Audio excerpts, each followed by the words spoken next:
All right, good morning, beautiful people. Today we are taking a look at Firebather and the analysis where I use the Crit Arcana teams. This is just the classic formula. These six centers make a very rigid team composition. Again, not too much flexibility here. I have a whole video on this team comp if you want to see more about it. And that goes in detail about the crime brands. Just look for the Ying Ying and Yugo video. You'll find it. Again, that describes all the theory behind this team. So go check it out there. But these are the crime brands, ECP levels, shackles, all that other crap. Now let's go ahead and get this started. We got 270k this run. And neat little fact about this video. You notice how I started not in the stage? I actually forgot to record the weekly buffs, so I had to make a second recording and then use some editing magic to splice those two together here in the loading screen. So, hope you guys appreciate me editing things for once. Now, as far as the run goes, oh boy, Firebather is something else. Firebather is really fun. When he first came out, he was a nightmare and a half because he was just ridiculously overstated at the time, and they had really weird post boss death waves that would appear, and it was just the biggest nightmare at that point in time. Firebather's not nearly as bad nowadays, but this stage has a lot of cores. You can see right now there's already 3 cores popping at us, and when we see a lot of cores, well, we like a lot of cores in this game. Especially when you're on a magic team, because you're going to have some sort of core breaker that can just like spam their abilities over and over and over and over and over again. In this case, that person who's going to be spamming all the time is going to be blue. But we have to do some things with Firebather to get there. Now, whenever we're tackling one of these BFL stages, there's 3 primary ideas that we're going to try and accomplish. The first step is going to be wave clear. We're going to wave clear until we can see the boss's cores. And then we have the core breaking phase. And then once the boss is core broken, then we're just going to unleash all of our damage and flop on the table. And we very much follow that formula here today in this clear. So we're going to start off by wave clearing. But one thing to note is that Firebather does not reveal his cores unless you block him. So we're very specifically putting Yugo all the way up here to block him so that we can start getting his cores revealed. Also, it's good to just bait out his stomp because he has a little stunning stomp, and if you don't watch out for that stomp, he will cancel Yugo's ult and he will like neuter most of your damage. So watch out, don't get stepped on. Okay, video.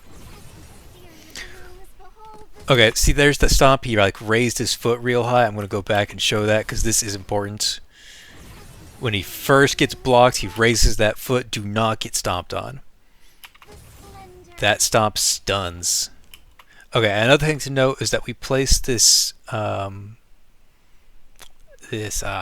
forget her name, Ying Ying ult very intentionally, and that's to grab these 2 elites and the boss all at the same time.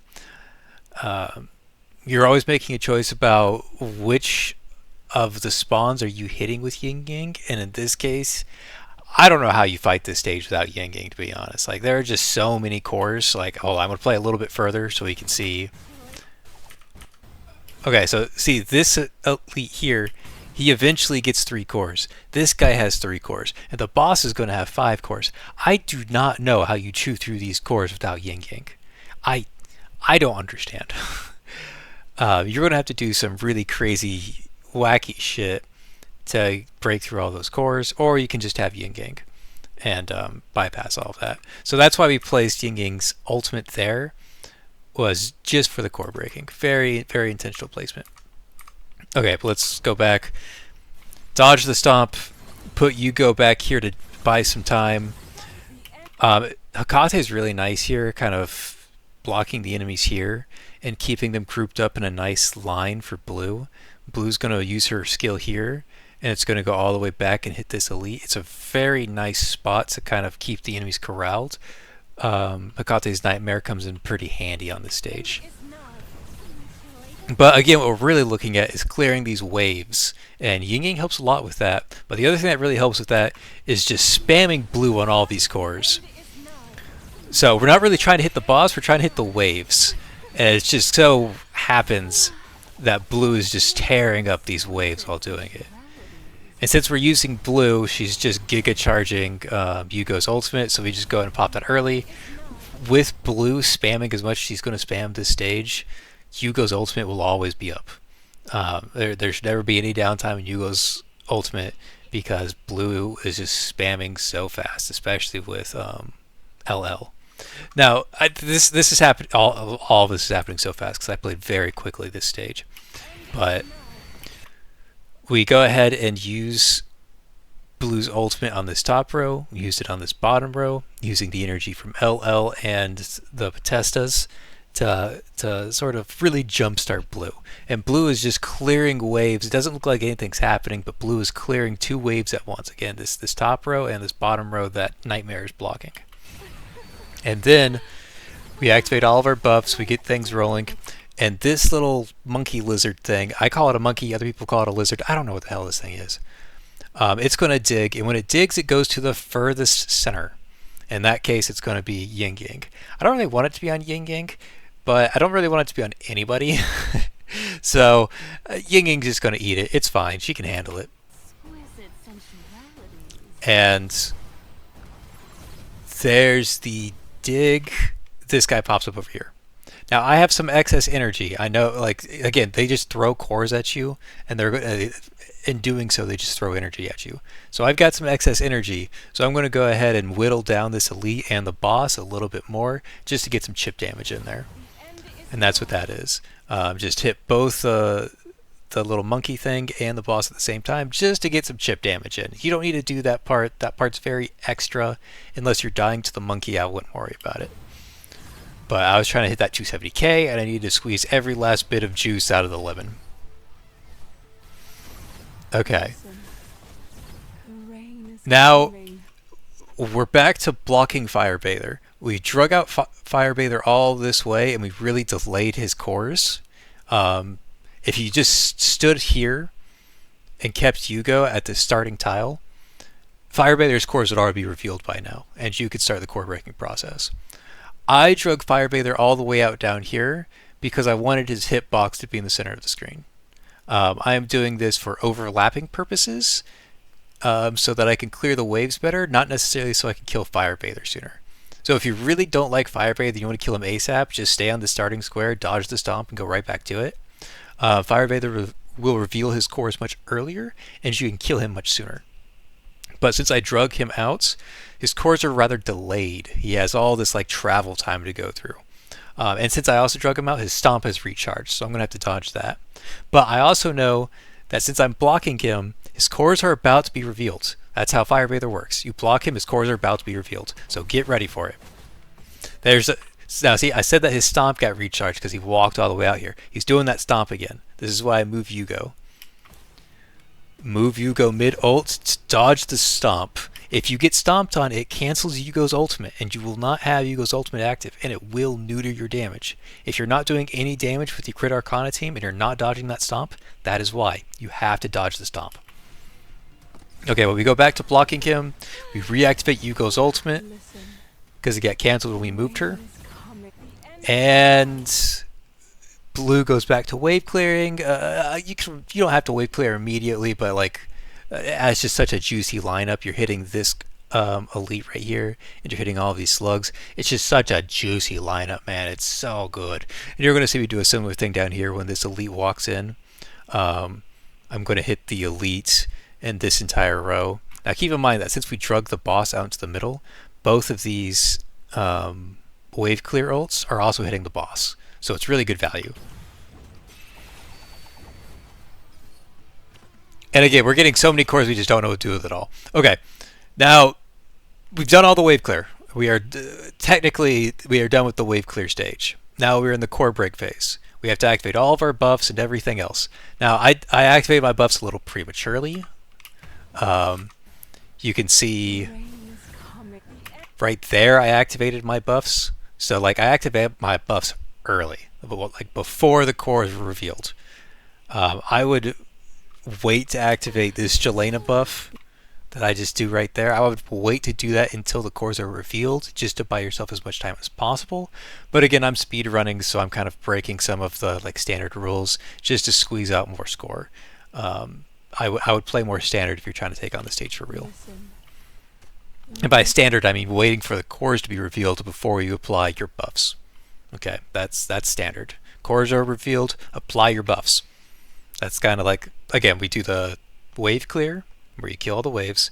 Once the cores are revealed, you apply all your buffs, then break the cores. That's how it's done.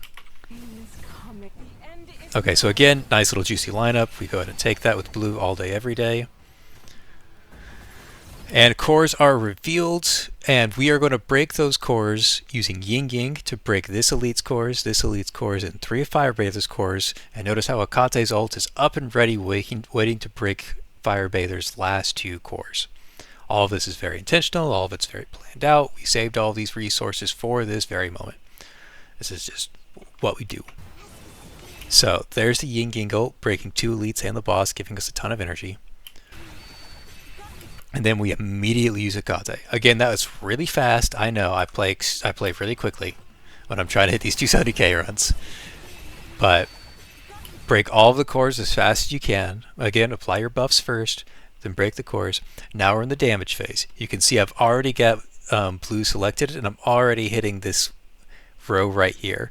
Technically, I am at max energy, so I should be spending this energy first. Before I break this core here, I should be spending all this energy. Thing is, I can't spend the energy fast enough. There's so many cores on this stage that if you do break them all, it's hard to spend all that energy. Like it's a good problem to have. You want to be overloaded on that much energy, but they overload you on energy for the stage. That's for sure. And since we have all this energy, again, we're just spamming blue. Just dump all of your energy on blue and press your buttons as fast as possible. Like the boss is core broken, it's time to spam all of your energy. There's no holding back. Just put all of your energy on your DPS, in this case blue, and just keep fucking using that ability over and over and over again. Do not stop clicking that button. Just keep spamming, just keep spamming. There's no thinking here, it's just spamming. Spam on that wave, sure. Spam on this top wave, sure. Just keep spamming blue. There's no thinking involved. Once the boss is broken, again, there's so much energy on the stage. Like we're at 0 energy right now, right? 0 energy. This guy spawns up here. We get 1 energy right there. Wait for it. The boss reveals his cores. We get 2 energy there. We get 2 more energy from breaking the boss. We're now at 5 energy, and we're going to get a 6th one right here if we spent our energy first. Actually, oh my god, I am a god. I take it back. I am sorry. I besmirched myself earlier. I do spend that energy fast enough. I cast Blue's ultimate, and before Blue's ultimate goes off, that 5th energy is actually being spent.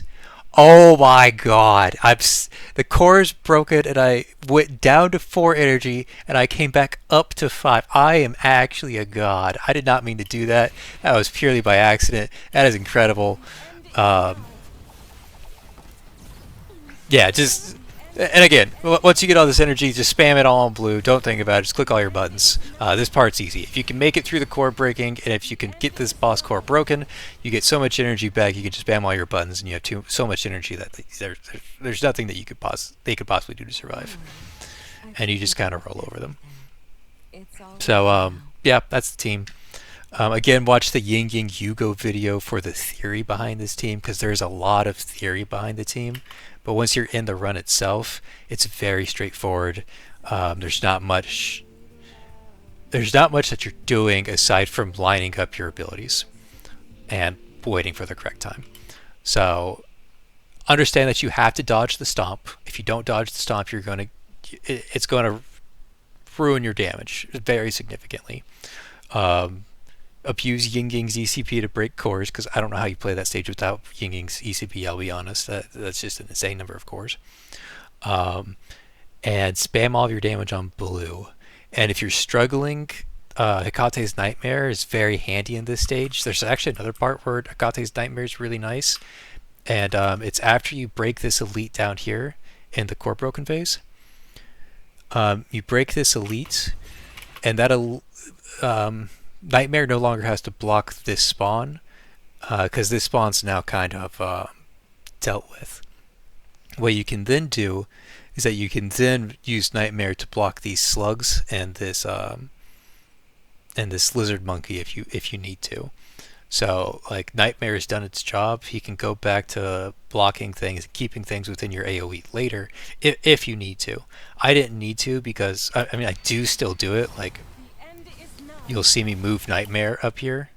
It's again it happened so fast in the chaos. I bet if anybody saw me move Nightmare up there earlier in the video, please tell me in the comments because I didn't notice it unless I was like the one who did it, right? Like I only knew that it happened because I did it. I did not see myself do it while watching this back. Things happen so quickly. But I do use Nightmare to hold these slugs in place. You can see all of Blue's missiles hitting the slugs. Even these slugs on respawn.